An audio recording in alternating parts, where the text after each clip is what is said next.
The letter in Tommy McKinnon's trembling hands might as well have been a death sentence.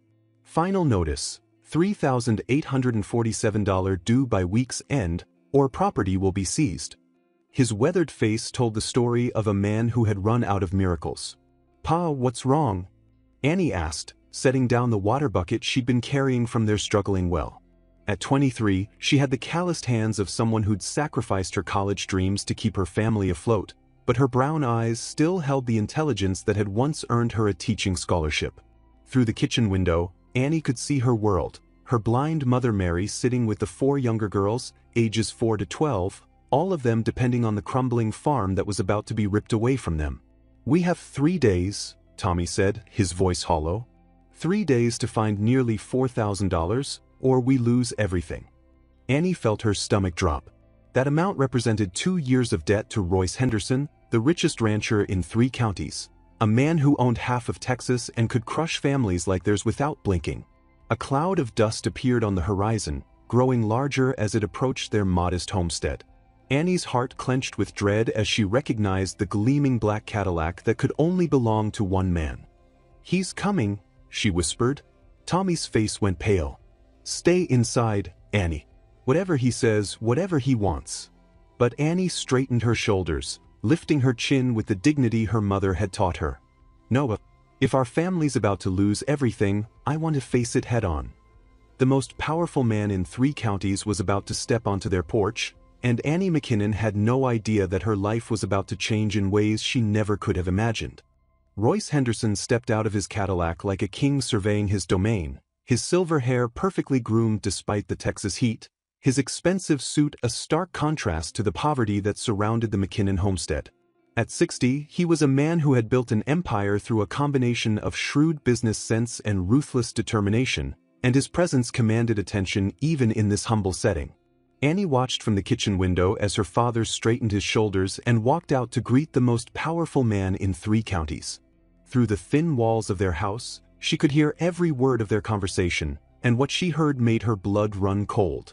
"Tommy," Royce's voice carried the casual authority of a man accustomed to being obeyed, "I think you know why I'm here." "Mr. Henderson, sir," Tommy's voice was strained, "I was hoping we might discuss an extension. Maybe work out some kind of payment plan." Tommy, Royce interrupted, his tone almost paternal, "we've been down this road before. You're a good man, but good intentions don't pay debts." Annie pressed her ear closer to the window, her heart pounding as she listened to her father's desperate attempts to negotiate for their survival. But it was what happened next that changed everything. "Could I trouble you for a glass of water?" Royce asked, and before Tommy could respond, Annie was already moving toward the door, her mother's ingrained hospitality overriding her fear. She stepped onto the porch carrying a mason jar filled with their precious well water, her simple cotton dress and sun-kissed skin making her look like something from a painting of rural innocence. When she handed Royce the water, their eyes met for just a moment, and Annie saw something in his gaze that made her stomach churn. A calculating assessment that had nothing to do with their financial situation. "Thank you, miss," Royce said, his voice noticeably softer. "You have excellent manners." Annie nodded politely and turned to go back inside, but she could feel his eyes following her every movement. Something in the air had shifted, and she didn't like it. "Tommy," Royce continued after draining the glass, "I recognize a diamond when I see one." Tommy glanced toward the house where Annie had disappeared, confusion clouding his features. "Annie's a good girl, Mr. Henderson. Works harder than any 2 men I know." "Your girl seems to have well more than beauty," Royce pressed, his tone becoming more pointed. "I travel all over Texas for business, and I've never seen a young woman with such grace and kindness. I really do know how to recognize a diamond when I see one." The compliments sent warning bells clanging in Tommy's head. In their world, when powerful men started noticing poor men's daughters, it rarely ended well for anyone involved. "Mr. Henderson," Tommy said carefully, "I'm not sure what you're getting at." Royce set down the empty glass and looked Tommy directly in the eye. "Listen, Tommy, if you give me your daughter, we can forget about your debt." The words hit Tommy like a physical blow. He staggered backward, his face flushing with anger and disbelief. "What kind of man do you think I am?" he exploded. "I would never sell my daughter. She's barely past 20, and you're old enough to be her grandfather." Royce held up his hands, laughing at the misunderstanding. Easy there, Tommy. I think you've got the wrong idea. I'm not talking about myself. I'm talking about my youngest son, Chase. He's 27, a good man, but he has some challenges that make it difficult for him to find a wife among the society ladies. Tommy's anger subsided slightly, replaced by wariness. Everyone in the county knew about Chase Henderson, the son who had been injured in a riding accident years ago and now walked with a pronounced limp. The local gossips whispered that he was bitter and reclusive, that his disability had turned him into something of a hermit on his father's vast ranch. "Your boy's a grown man," Tommy said slowly. "Why doesn't he find his own wife?" "Because," Royce's voice carried a note of paternal pain, "the girls from good families see the limp and decide they can do better. Chase has given up on the idea of marriage, but I haven't given up on seeing him happy. Your Annie, she seems like the kind of woman who might see past physical imperfections to the man underneath." Tommy shook his head vehemently. "Annie's not for sale, Mr. Henderson. I'll find another way to pay what I owe." Royce studied Tommy's face for a long moment, then nodded with what appeared to be genuine respect. "I understand, Tommy. You're a good father. But think about it, I'll be staying at the Rustwood Ranch Hotel until the end of the week. If you change your mind, the offer stands. Your debt wiped clean, and your daughter married into one of the wealthiest families in Texas." As Royce's Cadillac disappeared in another cloud of dust, Tommy stood alone on his porch, feeling like a man drowning in an ocean of impossible choices. Inside the house, Annie pressed her back against the kitchen wall, her mind reeling from what she had overheard. The seed of an idea was beginning to form in her mind, an idea so dangerous and desperate that it terrified her even as it offered hope. But as she looked around at her struggling family, at her blind mother and her young sisters who deserved better than poverty and uncertainty, Annie began to wonder if sometimes the most unthinkable choices were the only ones that made sense. The dinner table that night was quieter than usual, the weight of unspoken truths hanging in the air like smoke from their meager fire. Tommy pushed his beans around his plate without eating, his mind clearly elsewhere, while Mary tried to maintain normalcy for the sake of the younger girls. Only Annie seemed to have any appetite, though it was false bravado designed to keep her sisters from sensing the family's desperation. "Pa," Annie said quietly after the younger ones had been sent to bed, "I heard what Mr. Henderson said today." Tommy's head snapped up, his face flushing with embarrassment and anger. "Annie McKinnon, you know better than to eavesdrop on private conversations." "I heard my name," she replied simply, meeting his gaze with steady brown eyes that held wisdom beyond her 23 years. "I think that gives me the right to know what's being discussed." Mary reached across the table and found Annie's hand. "What are you two talking about?" Tommy sighed heavily and explained Royce Henderson's proposition, watching his wife's face cycle through the same emotions he had experienced: shock, anger, and finally, a desperate calculation that broke his heart. "You told him no, of course," Mary said, though her voice lacked conviction. "Of course I did." Tommy's voice was firm, but Annie could see the doubt creeping into his eyes as he looked around their humble home, calculating how many days they had left before losing everything. Annie took a deep breath, knowing that what she was about to say would change her life forever. "What if I want to accept?" "Absolutely not," Tommy said immediately. "I won't have you sacrificing yourself for our mistakes." "They're not your mistakes, Pa," Annie said gently. "The drought, Mama's illness, the crop failures, none of that was your fault. But this could be a solution that saves our family." "You don't understand what you're saying, sweetheart," Mary interjected, her sightless eyes bright with unshed tears. "Marriage isn't something you enter into for financial reasons. It's for love, for partnership." "And what if I never find love?" Annie interrupted. "What if I spend my whole life on this farm, watching it struggle, watching my sisters grow up without opportunities because we can never get ahead? At least this way, one of us has a chance at something better." Tommy leaned forward, his voice intense. "Annie, you don't know anything about this Chase Henderson. The reason he can't find a wife among his own kind is probably because he's mean or cruel or maybe it's because rich girls are shallow and care more about appearances than character," Annie countered. "You raised me to see the good in people, Pa. Why can't you trust me to make this decision for myself?" The argument continued deep into the night, but Annie's mind was already made up. As she lay in bed listening to her younger sisters breathe softly beside her, she thought about the conversation she'd overheard earlier. Tommy's plan to try for a bank loan was doomed to failure. Everyone knew that Royce Henderson had enough influence to make sure no bank in 3 counties would loan money to someone who owed him a debt. When dawn broke gray and cloudy, promising another scorching day, Annie heard her father preparing for his trip to town. She dressed quickly and slipped out of the house, hiding in the back of their old wagon under a tarp as Tommy hitched up their ancient horse. The ride to town was bumpy and uncomfortable, but Annie's determination never wavered. When Tommy stopped at the bank, she waited until he disappeared inside, then slipped out of the wagon and made her way to the Rustwood Ranch Hotel, the finest establishment in their small town, and the only place wealthy enough to accommodate a man like Royce Henderson. The hotel lobby was more luxurious than anything Annie had ever seen, with polished wood floors, velvet furniture, and a crystal chandelier that caught the morning light streaming through tall windows. She felt completely out of place in her simple cotton dress and worn boots, but she straightened her shoulders and approached the front desk with all the dignity she could muster. "I need to speak with Mr. Royce Henderson," she told the clerk, whose disdainful glance took in her obviously poor appearance. "Tell him Annie McKinnon is here to see him." 20 minutes later, Annie sat across from Royce Henderson in the hotel's elegant parlor, her hands folded carefully in her lap as she delivered the speech she had rehearsed during the sleepless night. "Mr. Henderson," she began, her voice steady despite the magnitude of what she was proposing, "I overheard your conversation with my father yesterday. I want you to know that I accept your offer." Royce leaned back in his leather chair, studying her with the same calculating gaze she remembered from the previous day. "Your father was quite clear that he wouldn't allow such an arrangement." "My father is a good man who wants to protect me," Annie replied. "But I'm old enough to make my own decisions, and I've decided that marrying your son is the best choice for everyone involved."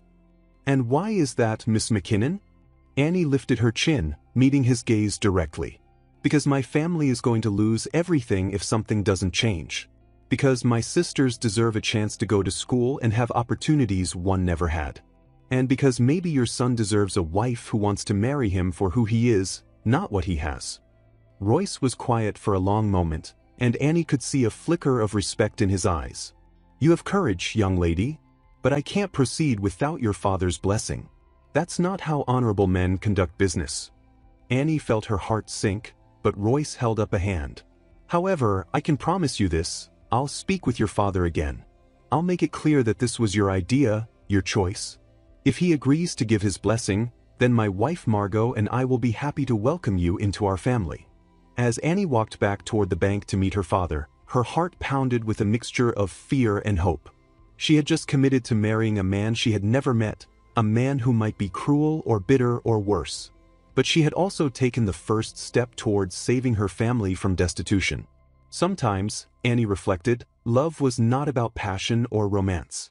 Sometimes, love was about sacrifice, about putting the needs of others before your own dreams.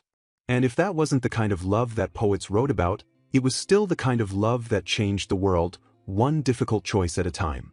Tommy's face went through a series of expressions when he found Annie waiting by their wagon outside the bank: confusion, realization, and finally, a mixture of pride and heartbreak that made her chest tighten with emotion. "Annie," he said quietly, "what have you done?" "What I had to do, Pa," she replied, taking his calloused hands in hers. "The bank said no, didn't they?" Tommy's silence was answer enough.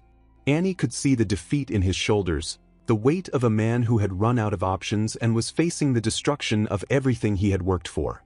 "Mr. Henderson will be coming to the house this evening," Annie continued gently. "He wants to discuss the arrangement with your blessing." "And if I refuse to give it?" Annie looked at her father with eyes that held a strength he had never seen before. "Then I'll respect your decision, Pa.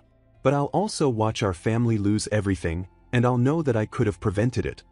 The ride home was silent, both of them lost in their own thoughts. When they arrived at the house, Annie went immediately to help her mother with the younger girls while Tommy sat on the porch, staring out at the land that had been his life's work. When Royce Henderson's Cadillac appeared on the horizon that evening, the entire McKinnon family was waiting. Annie had bathed and put on her best dress, a simple blue cotton that her mother had made for church services. She had braided her long brown hair and pinched her cheeks for color, wanting to look as presentable as possible for what might be the most important conversation of her life. Royce arrived with his wife Margot, an elegant woman in her mid-50s whose kind eyes and gentle manner immediately put Annie at ease. While Tommy and Royce discussed the practical aspects of the arrangement on the porch, Margot sat with Annie and Mary in the kitchen, asking gentle questions about Annie's interests and dreams. "My dear," Margot said softly, "I want you to understand that this doesn't have to be a loveless arrangement. Chase is a good man, wounded, perhaps, and certainly stubborn, but he has a kind heart underneath all that defensive armor." "What happened to him?" Annie asked, curiosity overcoming her nervousness. Margot's expression grew sad. "A riding accident when he was 19. A stallion threw him, and he landed badly. The doctors said he was lucky to walk at all, but the injury left him with a permanent limp. Worse than the physical damage, though, was what it did to his confidence. He was always the athletic one, the one who rode like he was born in the saddle. After the accident, he became different, angry, withdrawn. And he's never married? He's convinced himself that no woman could love a broken man," Margot said with obvious frustration. "He's had opportunities, there have been women who were interested, but he drives them away before they can get close enough to hurt him." Annie absorbed this information, beginning to form a picture of the man she was agreeing to marry. A hurt soul who had built walls around himself, convinced that his physical imperfection made him unworthy of love. In some ways, she thought, they might understand each other better than anyone expected. On the porch, the conversation between Tommy and Royce had reached its conclusion. Tommy came inside, his face grave but resolute. "Annie," he said, his voice thick with emotion, "if this is truly what you want, if you're certain you can be happy in this arrangement, then you have my blessing." Annie felt tears prick her eyes as she embraced her father. "Thank you, Pa. But," Tommy continued, holding her at arm's length, "I want your promise that if you're ever unhappy, ever mistreated in any way, you'll come home immediately. Family is family, and no debt is worth your suffering." "I promise," Annie whispered. 3 days later, Annie stood in the yard of her childhood home with a single carpetbag containing her few possessions.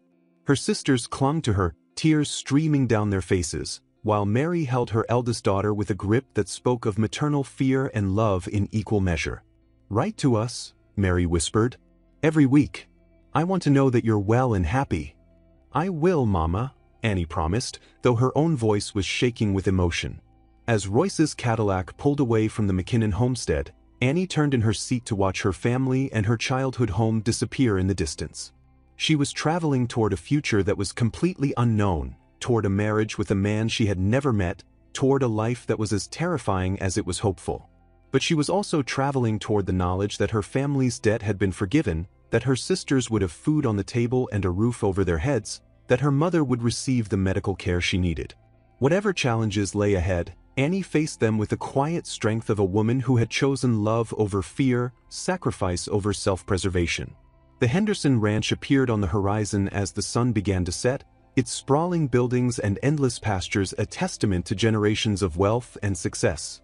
Somewhere in that vast estate was the man who would become her husband, the wounded soul she had agreed to spend her life with. Annie straightened her shoulders and lifted her chin, ready to meet whatever destiny awaited her with courage and grace. After all, she thought with a small smile, she was Tommy McKinnon's daughter, and McKinnons didn't back down from a challenge, no matter how daunting it might seem. The Henderson Ranch was unlike anything Annie had ever imagined. Sprawling across thousands of acres, it featured a main house that looked more like a mansion from her schoolbooks, with white columns, wraparound porches, and windows that glowed warmly in the evening light. Outbuildings dotted the landscape, barns, stables, worker housing, creating what amounted to a small town dedicated to the business of raising cattle and horses. As their car approached the main house, Annie caught sight of a figure on the front porch, partially hidden in the shadows cast by the setting sun. Even from a distance, she could see he was tall and broad-shouldered, and when he shifted his weight, the slight awkwardness of his movement confirmed what she already knew. This was Chase Henderson, the man she had agreed to marry. Margot reached over and squeezed Annie's hand. "Remember, dear, first impressions aren't always accurate. Give him time to show you who he really is." The car stopped in front of the house, and Royce immediately got out to help Annie with her modest bag. As they approached the porch, Annie got her first clear look at her intended husband, and what she saw took her breath away. Chase Henderson was nothing like she had expected. Despite his father's talk of finding a wife for a broken man, the man standing before her was devastatingly handsome. His dark hair caught the porch light, his green eyes were intelligent and intense, and his strong jaw was set in an expression of barely controlled anger. The limp that Margot had described was noticeable but hardly disfiguring. If anything, it added a certain gravity to his bearing. "Chase," Royce said with forced cheerfulness, "I'd like you to meet Annie McKinnon." Annie stepped forward, extending her hand with the same polite confidence she had shown at the hotel. "Mr. Henderson, it's a pleasure to meet you." Chase stared at her offered hand for a long moment before taking it briefly, his touch warm but impersonal. "Miss McKinnon," he said, his voice carrying a bitter edge that made Annie's heart sink. "I suppose my father has explained the arrangement." "He has," Annie replied calmly, though inside she was reeling from the hostility in his tone. "And you're comfortable with the idea of marrying a cripple for money?" The cruel words hung in the air like a slap. Annie felt Margot stiffen beside her and saw Royce's face flush with anger, but she kept her own expression steady. "I'm comfortable with the idea of marrying a good man who needs a partner," she replied quietly. "As for the rest, I think that says more about your opinion of yourself than it does about mine." Chase's eyes widened slightly, clearly not expecting such a direct response. For a moment, the anger in his expression flickered, replaced by something that might have been surprise or even respect. "Dinner will be ready in an hour," Margot interjected smoothly, shooting her son a warning look. "Annie, let me show you to your room so you can freshen up." As they moved into the house, Annie caught a glimpse of Chase's face and saw something that broke her heart. Beneath the anger and bitterness was a profound sadness, the look of a man who had convinced himself he was unworthy of love. The guest room Margot showed her to was larger than the entire bedroom Annie had shared with her sisters, with its own private bathroom and windows that looked out over the rolling pastures. After Margot left her alone to settle in, Annie sat on the edge of the bed and tried to process everything that had happened. She had expected to marry a bitter invalid and instead found herself facing a man whose beauty was only matched by his pain. She had expected grateful acceptance and instead been met with hostility and suspicion. Nothing about this situation was going to be as simple as she had hoped. Dinner was a tense affair, with Royce and Margot carrying most of the conversation while Chase ate in sullen silence and Annie tried to navigate the unfamiliar territory of formal dining. She had never seen so many forks or eaten from such fine china, but she watched the others carefully and managed to avoid any major social blunders. "Annie," Margot said warmly, "your father mentioned that you had to leave school to help with the farm. What were you studying?" "I was hoping to become a teacher," Annie replied, grateful for a neutral topic. "I love working with children, helping them discover new ideas." "That's wonderful," Margot continued. "We have a small schoolhouse here on the ranch for the workers' children. Perhaps you might be interested in helping out there." Annie's face lit up with genuine enthusiasm. "I would love that." For the first time since they'd met, Chase looked directly at her, his expression unreadable. "My mother believes in finding useful occupations for everyone," he said, his tone neutral but carrying an undercurrent of something Annie couldn't identify. "I believe in using the gifts God gave us," Annie replied simply. "Everyone has something valuable to contribute." After dinner, Royce and Margot made their excuses and retired early, clearly wanting to give Annie and Chase time alone to get acquainted. The two of them sat in the large living room, the silence stretching awkwardly between them until Chase finally spoke. "You don't have to pretend with me," he said bluntly. "I know why you're here. My father paid your family's debts, and in exchange, you agreed to marry the family disappointment. We can make this work without any romantic nonsense." Annie studied his face, seeing the walls he had built around himself as clearly as if they were made of stone. "Is that what you think you are? A disappointment?" "I think I'm a realist," Chase replied harshly. "I know what I am and what I'm not. And I'm not the kind of man that women dream of marrying." Annie was quiet for a moment, choosing her words carefully. "You're right that I came here because of my family's situation. I won't lie about that. But you're wrong about everything else." "Am I?" "Yes," she said firmly.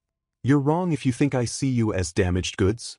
You're wrong if you think your worth is determined by how perfectly you can walk. And you're wrong if you think this has to be a loveless arrangement. Chase's expression shifted, confusion replacing some of the anger. You don't know me. No, Annie agreed. But I'd like to. If you'll let me. For just a moment, the walls came down, and Annie saw a glimpse of the man Chase might have been before pain and bitterness changed him, vulnerable, hopeful, and desperately lonely.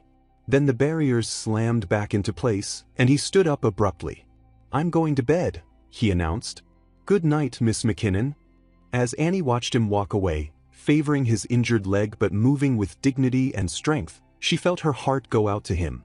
Tomorrow, she decided, she would begin the delicate work of showing Chase Henderson that sometimes the most beautiful souls came in packages that the world had labeled as broken. She had come here to save her family, but perhaps, if she was very lucky and very patient, she might also save the wounded man who would become her husband. 3 weeks into their arrangement, Annie had found her rhythm on the Henderson ranch.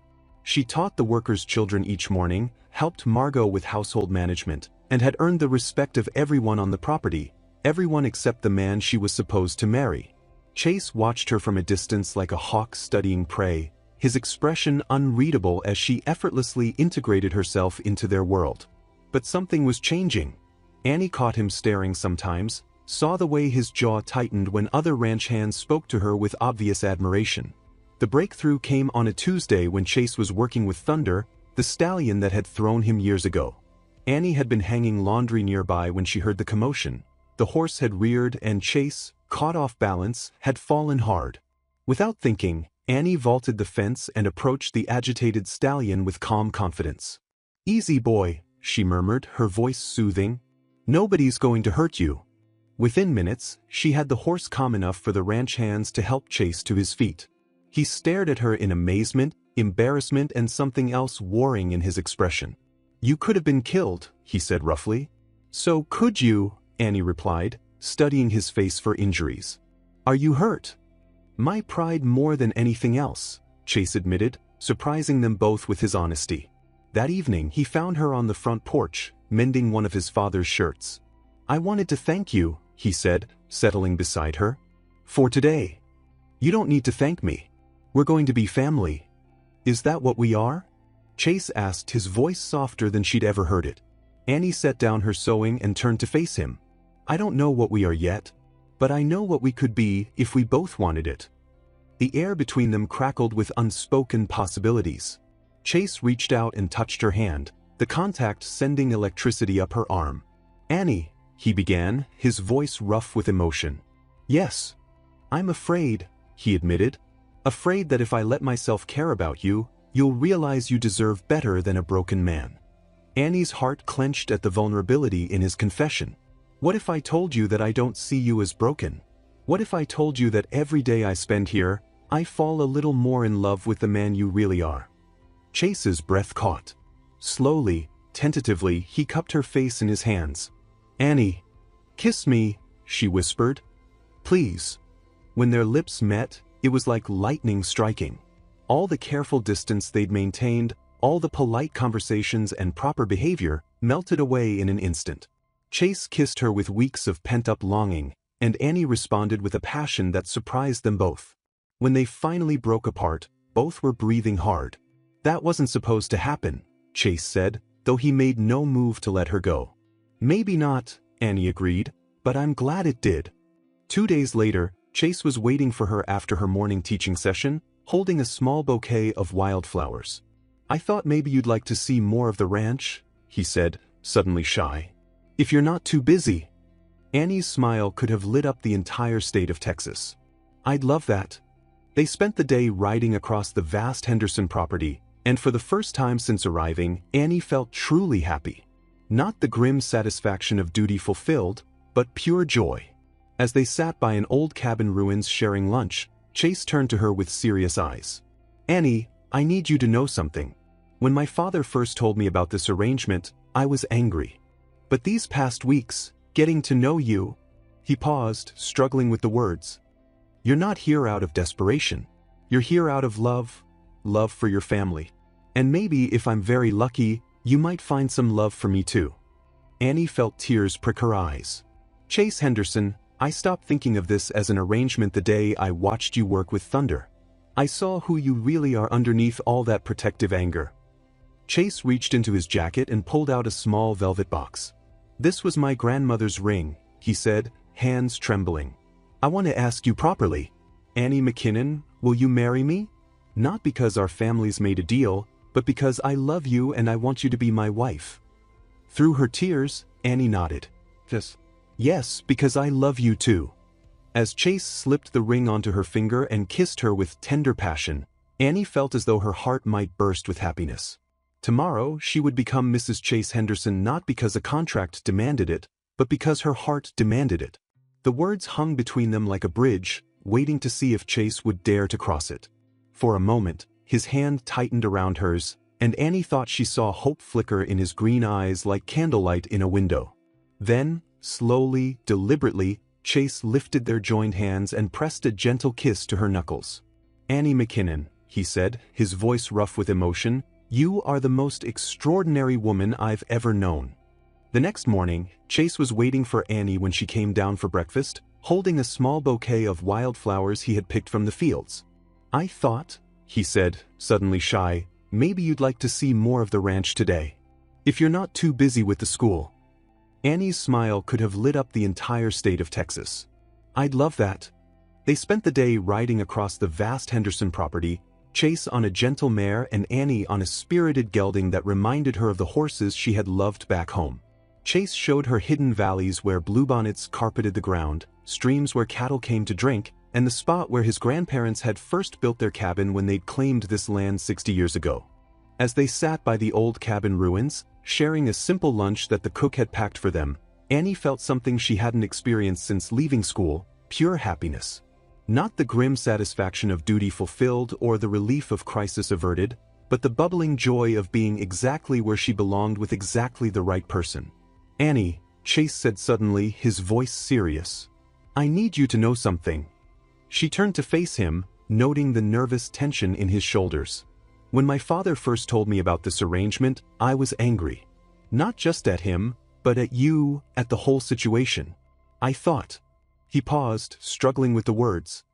I thought you were either desperate enough to marry anyone with money or pitying enough to take on a charity case.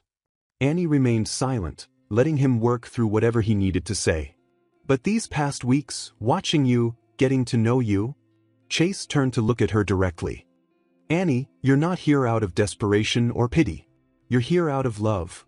Love for your family, love for doing what's right. And maybe if I'm very lucky, you might find some love for me too. Annie felt tears prick her eyes at the vulnerability in his voice. Chase Henderson, she said softly, I stopped thinking of this as an arrangement the day I watched you work with Thunder. I saw how gentle you were with him, how patient, even though he had hurt you. I saw the man you really are underneath all that protective anger. And what kind of man is that? The kind I want to spend my life with, Annie replied without hesitation. Chase reached into his jacket pocket and pulled out a small velvet box. This was my grandmother's ring, he said, his hands trembling slightly as he opened it to reveal a delicate gold band set with a modest but beautiful diamond. I know we're supposed to be married anyway because of the arrangement, but I want to ask you properly. Annie McKinnon, will you marry me? Not because our families made a deal, but because I love you and I want you to be my wife. Annie's tears spilled over as she nodded, unable to speak past the emotion clogging her throat. Chase slipped the ring onto her finger with infinite care, then cupped her face in his hands and kissed her with all the tenderness and passion of a man who had found something he thought was lost forever. When they finally broke apart, both of them were crying and laughing at the same time. I love you too, Annie whispered against his lips. I love you so much it scares me. Then we'll be scared together, Chase replied, pulling her close. And maybe, if we're very brave, we'll build something beautiful out of this frightened love. As they rode back toward the main house, Annie's left hand secure on the reins and Chase's grandmother's ring catching the afternoon sunlight, Annie felt as though her heart might burst with happiness. She had come to the Henderson ranch as a sacrifice, a daughter sold to pay her family's debts. But somewhere along the way, she had found something infinitely more valuable than financial security. She had found love, real, honest, transformative love that saw past imperfections to the souls beneath. And tomorrow, she would become Mrs. Chase Henderson not because a contract demanded it, but because her heart demanded it. 2 days before their planned wedding, Tommy McKinnon arrived at the Henderson Ranch in his old wagon, dressed in his Sunday best and carrying a small wooden box that contained Annie's mother's pearl necklace, the only valuable thing the family owned that hadn't been sold or lost to debt. Annie flew into her father's arms the moment she saw him, tears of joy streaming down her face. "I can't believe you're here. Wouldn't miss my eldest daughter's wedding for the world," Tommy said, holding her tight. "Besides, your mama would never forgive me if I didn't give you her pearls to wear." Chase watched the reunion from the porch, a smile playing at the corners of his mouth. Over the past weeks, he had grown to understand just how much Annie's family meant to her, how the letters she wrote and received each week were lifelines that kept her connected to the people she loved most in the world. "Mr. McKinnon," Chase said, walking over to shake Tommy's hand. "Welcome to our home. I hope you'll stay for a few days. Annie would love to spend more time with you before the wedding." Tommy studied the young man who was about to become his son-in-law, noting the obvious love in his eyes when he looked at Annie and the protective way he stayed close to her side. "I'd be honored to, son." That evening, the three of them sat on the front porch, watching the sunset paint the Texas sky in shades of gold and crimson. Tommy regaled them with stories from home, how Mary's vision had improved slightly with new medicine, how the younger girls were excelling in their studies, how the farm was finally beginning to recover under the management of a neighbor who worked it in exchange for a share of the profits. "The debt being forgiven changed everything," Tommy said quietly. "We're not rich, but we're stable. Secure. The girls have a future now, thanks to Annie's sacrifice." Chase glanced at Annie, who was listening with a peaceful expression. "It wasn't a sacrifice, Pa," she said gently. "It was the best decision I ever made." "Even so," Tommy continued, "I want you to know how proud I am of you, sweetheart. Leaving everything familiar to help your family, making a life with someone you'd never met, that takes more courage than most people have." Chase listened to this exchange with growing warmth in his chest. This was what real love looked like, not the passionate declaration of poetry or novels, but the quiet, steady decision to put others' needs before your own. Annie had shown that kind of love to her family, and over the past weeks, she had shown it to him as well. The next morning, while Annie was in town with Margot choosing last-minute flowers for the wedding, Tommy and Chase worked together repairing a section of fence that had been damaged in a recent storm. As they worked, Tommy shared stories about Annie's childhood, her determination to teach herself to read before starting school, her patience with her younger sisters, her tears when she'd had to leave college. "She always put family first," Tommy said, hammering a fence post into place.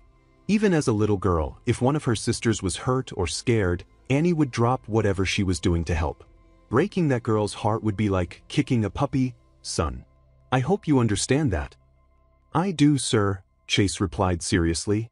"And I hope you understand that hurting Annie would hurt me just as much. She's become the center of my world."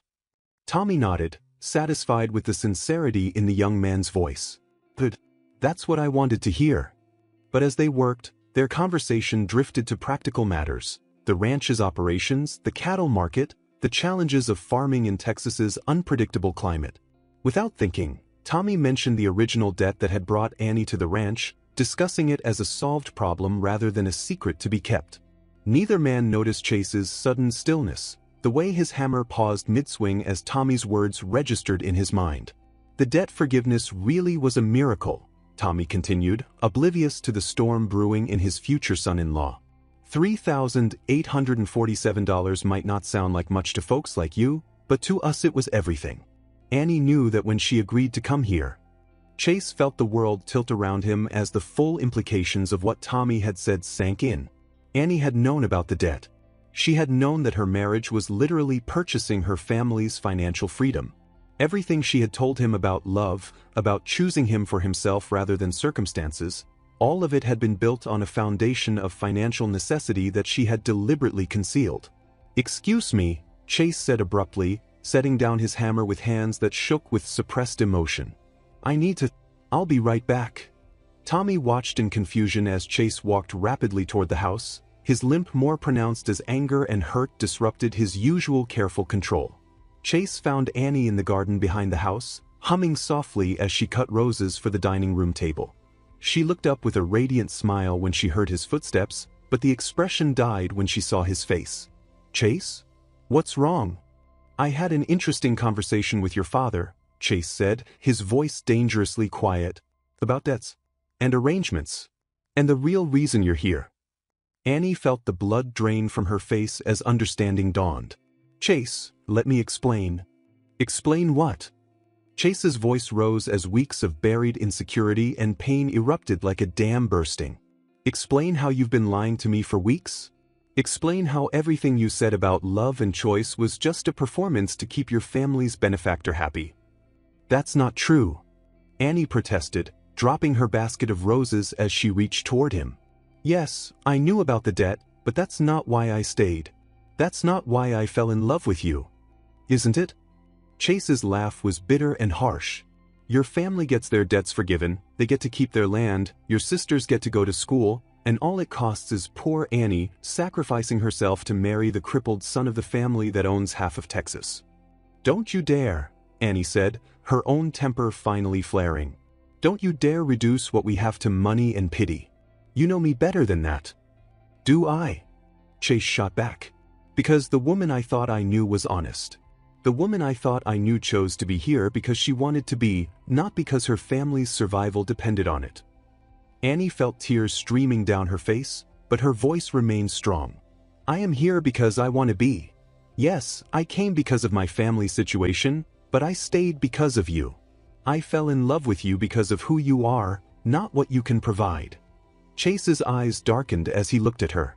"I thought you were different, Annie. I thought you actually cared about me, not what I could provide for your family." "I am different," Annie shot back, her composure finally cracking. "I do care about you. Yes, I came here because of my family's debt, but I fell in love with you because of who you are. How can you not see that after everything we've shared? How convenient that loving me also happens to solve all your family's problems," Chase said, the words cutting like a blade. Annie stared at him as if he'd slapped her.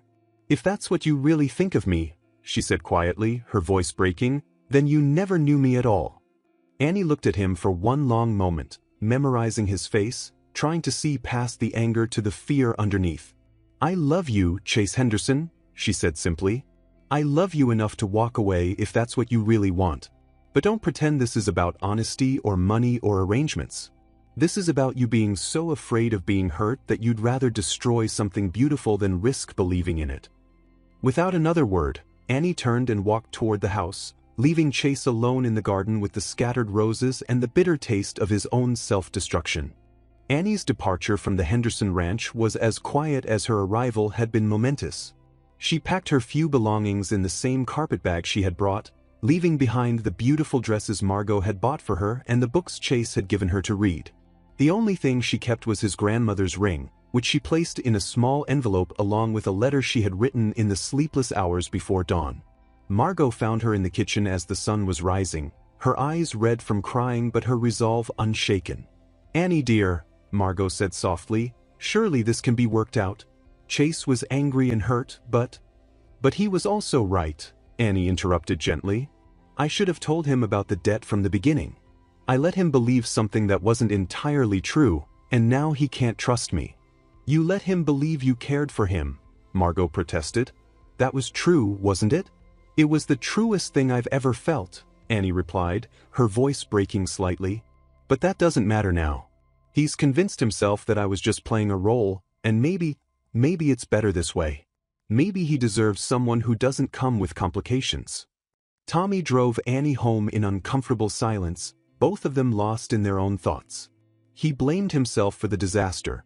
If he hadn't mentioned the debt, if he had been more careful with his words, his daughter would be preparing for her wedding instead of returning home with a broken heart. The McKinnon homestead looked exactly the same as when Annie had left it 2 months ago, but everything felt different now. Her sisters gathered around her with excitement, eager to hear about her adventures at the Grand Ranch, but Annie's forced smiles and carefully edited stories couldn't hide the pain in her eyes. Mary, with the intuition that blindness had sharpened, pulled Annie aside that first evening. "What happened, my darling?" she asked, taking her daughter's hands in her own. "And don't tell me nothing, I can hear heartbreak in your voice." Annie collapsed into her mother's arms then, sobbing out the whole story, the growing love, the proposal, the terrible argument that had destroyed everything. Mary held her daughter and let her cry, understanding that sometimes the heart needed to pour out its pain before it could begin to heal. "Do you love him?" Mary asked when Annie's tears had finally subsided. "More than I thought possible," Annie whispered. "And does he love you?" "I thought he did. But maybe I was wrong. Maybe what I mistook for love was just gratitude or loneliness or—" "Annie McKinnon," Mary said firmly, "I raised you to be many things, but foolish wasn't one of them. If you saw love in that man's eyes, then love is what was there. Fear makes people do stupid things, sweetheart. It makes them push away the very things they want most." Back at the Henderson Ranch, Chase was discovering the truth of his mother's words. The house felt empty without Annie's presence, her laughter, her gentle singing as she worked in the garden. He found himself looking for her everywhere, expecting to see her in the schoolhouse with the children, in the kitchen helping with meals, on the front porch with her mending in the evenings. Margot and Royce tried to talk to him, to make him see reason, but Chase had retreated into the bitter fortress of his own making. He threw himself into ranch work with a desperation that worried everyone around him, pushing himself and his bad leg to the point of exhaustion in an effort to outrun the regret that followed him like a shadow. The envelope Annie had left for him sat unopened on his dresser for a week before he finally found the courage to read it. Her letter was brief but devastating in its simplicity. "My dearest Chase, I'm returning your grandmother's ring because it was meant for someone who could love you without complications. You deserve a wife who comes to you freely, without the weight of family obligations or financial necessity. I want you to know that every word I spoke about love was true. What I felt for you had nothing to do with debts or arrangements and everything to do with the man you showed me yourself to be, kind, strong, wounded but not broken, capable of such tenderness that it took my breath away. I hope someday you'll find someone who can love you the way you deserve to be loved, without the shadows of doubt that my circumstances cast over us. Be happy, Chase. You deserve every beautiful thing this world has to offer. All my love, Annie." Chase read the letter until he had memorized every word, until the paper was worn soft from his handling. The ring sat beside it, catching the light from his window and reminding him of the moment he had slipped it onto Annie's finger, of the joy in her eyes when she had said yes to spending her life with him. 2 weeks passed, then 3. The wedding that should have happened came and went, marked only by the flowers Margot had ordered that now wilted in vases throughout the house. Chase grew thinner, more haggard, driving himself relentlessly during the day and lying awake at night staring at the ceiling and replaying every moment of his time with Annie. It was Thunder, the stallion that had brought them together, who finally broke through Chase's stubborn pride. Chase was working with the horse one evening when Thunder suddenly reared and fought against the lead rope, his wild eyes fixed on something beyond the corral fence. Chase turned to see what had spooked the animal and felt his heart stop. For just a moment, in the gathering dusk, he thought he saw Annie walking toward them across the pasture. But it was only Sarah, one of the ranch hand's daughters, her brown hair and slender build similar enough to create the cruel illusion.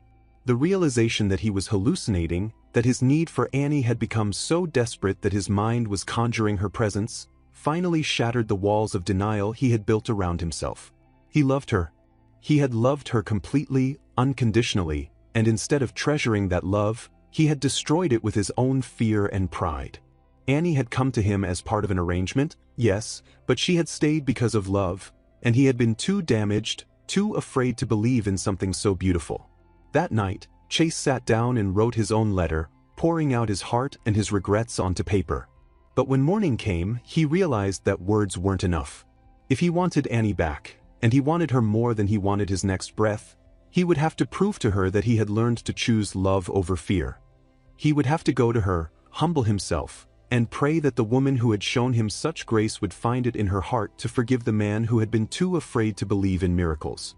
The storm that rolled across Texas on that fateful Thursday was the kind that made sensible people bar their doors and wait for it to pass. The sky had been building toward violence all day, dark clouds gathering like an army preparing for battle, the air growing thick and oppressive with the promise of rain. Annie stood at her bedroom window, watching the approaching storm with a mixture of appreciation and melancholy. 3 weeks had passed since her return home, And while the sharp edge of her heartbreak had dulled to a persistent ache, she still found herself thinking about Chase at unexpected moments, wondering what he was doing, whether he missed her, whether he had found peace in his solitary life. Her sisters had tried their best to cheer her up, regaling her with stories of their improved circumstances, their new opportunities, the security that her sacrifice had brought to their family. But even their joy couldn't completely fill the hole that Chase's love had torn in her heart when it was ripped away. The first drops of rain began to fall as Annie helped her mother prepare dinner, fat droplets that splattered against the windows like tears.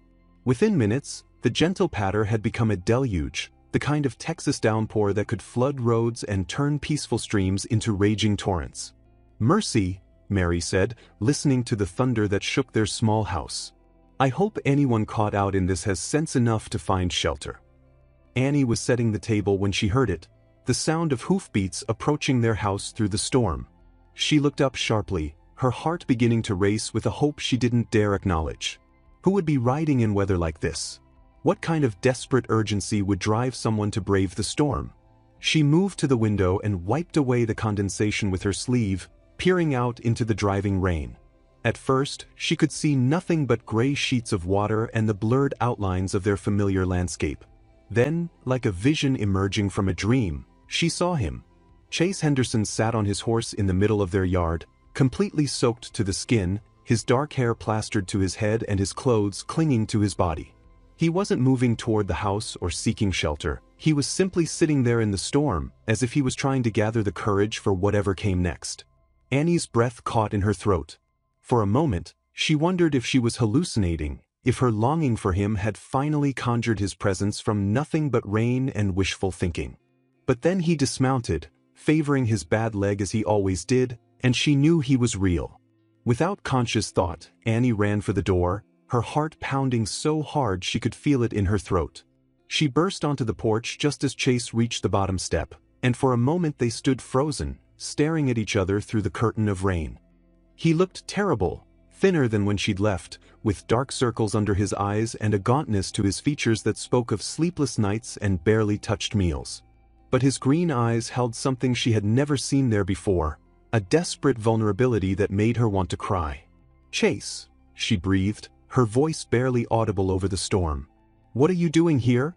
Instead of answering, Chase slowly, painfully, dropped to one knee in the mud and rain of her family's yard. The gesture was so unexpected, so dramatic and romantic and utterly unlike the controlled man she had known, that Annie felt tears spring to her eyes. "I came to grovel," he said, his voice carrying clearly despite the storm. "I came to beg your forgiveness for being the biggest fool in Texas. I came to tell you that I love you, Annie McKinnon, and that I don't care about debts or arrangements or anything else except the fact that I can't breathe without you." Annie felt her resolve crumble as she looked down at him, this proud, stubborn man who had swallowed his pride enough to kneel in the mud for her. But she had to be sure, had to know that he truly understood what he was asking. "Chase, get up," she said, stepping off the porch into the rain. "You don't need to."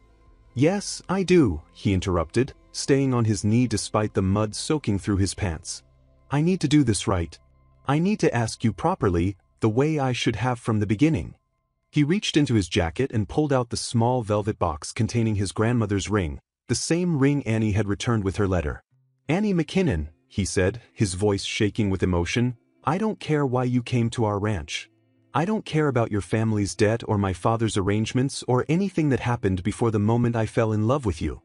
Annie sank to her knees in front of him, not caring about her dress or the rain or anything except the man she loved finally understanding what really mattered. "I was a fool," Chase continued, his hands trembling as he held the ring between them. "I was so afraid of being hurt that I threw away the most precious thing I'd ever been given. I threw away your love, and I've regretted it every moment since." "Chase," Annie started, but he held up a hand. "Let me finish," he said. "I need you to know that I believe you. I believe that you loved me, that what we had was real. And I need you to know that I love you, not because you're convenient or grateful or anything else except that you're Annie, and you're everything good and brave and beautiful in this world." He opened the ring box with hands that shook from more than just the cold rain. "Will you marry me, Annie? Not because anyone says you should, not because of any arrangement or debt, but because I love you and I want to spend the rest of my life proving that I'm worthy of the love you showed me." Annie looked into his eyes, those beautiful green eyes that had haunted her dreams, and saw the truth there. Not the bitter suspicion that had driven her away, but the love that had grown between them despite every obstacle, every doubt, every fear. "Yes," she whispered, and then louder, laughing through her tears. "Yes, Chase Henderson, I'll marry you. I'll marry you because I love you, because I never stopped loving you, because you're worth fighting for even when you don't believe it yourself." Chase slipped the ring onto her finger with infinite care, and then they were kissing in the rain, holding each other as if they would never let go again. The storm raged around them, but they were safe in each other's arms, finally home. "I'm sorry," Chase murmured against her lips. "I'm so sorry I hurt you, so sorry I didn't believe." "Hush," Annie said, pressing her fingers to his mouth. "We're here now. That's all that matters." From the porch of the McKinnon house, Tommy and Mary and the 4 younger girls watched the reunion with tears of joy streaming down their faces. Love had conquered fear, trust had overcome doubt, and the daughter they had thought lost to heartbreak was smiling again. 1 month later, Annie McKinnon became Mrs. Chase Henderson in a simple ceremony at the small church where she had been baptized as a child. She wore her mother's pearls and a dress that Margot had lovingly sewn by hand, and when she walked down the aisle toward the man who was waiting for her with tears in his eyes, everyone present understood that they were witnessing something miraculous. Not the miracle of wealth rescuing poverty, or convenience masquerading as love, but the real miracle of 2 wounded souls finding healing in each other, of love that was strong enough to survive doubt and fear and the complications that life insisted on throwing in its path. As Chase and Annie spoke their vows, words they had written themselves, words that spoke of choice and commitment and the decision to love each other through whatever storms might come, the entire congregation understood that some love stories begin with business arrangements but end with something far more valuable than money could ever buy. They end with hope, with healing, and with the quiet certainty that love, real love, can indeed conquer all. 5 years later, Annie Henderson stood in the kitchen of their own home, a beautiful house that Chase had built for her on a hill overlooking the main Henderson ranch. In her arms, she held their 2-year-old son, Thomas, named for her father, while their 4-year-old daughter, Mary, named for Annie's mother, played at her feet with a collection of wooden horses that Chase had carved by hand. Through the window, she could see Chase working with a group of students in the riding arena they had built together. The Henderson Ranch Therapeutic Riding Program had become his passion project, a place where children and adults with disabilities could experience the freedom and confidence that came from working with horses. "Look, Mama," Mary said, pointing excitedly toward the arena. "Daddy's teaching Jimmy to ride." Annie smiled as she watched her husband patiently guide a young boy with cerebral palsy through his first solo ride. Chase's own limp had never fully healed, but it had given him a unique understanding of what it meant to overcome physical challenges. The children he worked with adored him, drawn to his quiet strength and his complete absence of pity. The little schoolhouse where Annie had first taught the ranch workers' children had been expanded into a full school that served families from 3 counties, providing education to children whose parents might not otherwise have been able to afford it. Annie served as the principal now, using the teaching degree she had finally completed through correspondence courses. "Mrs. Henderson," came a voice from the doorway, and Annie turned to see Sarah, her youngest sister, now 18 and serving as Annie's assistant at the school. "The new students have arrived for the summer program." Annie handed Thomas to his aunt and smoothed her skirts. "Wonderful. Are they settled in the dormitory?" "Yes, ma'am." "And Mrs. Henderson?" Sarah's eyes twinkled with mischief. "There's a telegram for you from Emma. She says the medical school has accepted her application." Annie's face lit up with joy. Emma, now 24, would be the first McKinnon woman to become a doctor, her education funded by the scholarship program that Annie and Chase had established in honor of Mary McKinnon's strength and sacrifice. As Annie walked toward the school to greet the new students, she reflected on the strange twists of fate that had brought her to this moment. She had come to the Henderson Ranch as a poor farmer's daughter, selling herself to save her family. But she had found something infinitely more valuable than financial security.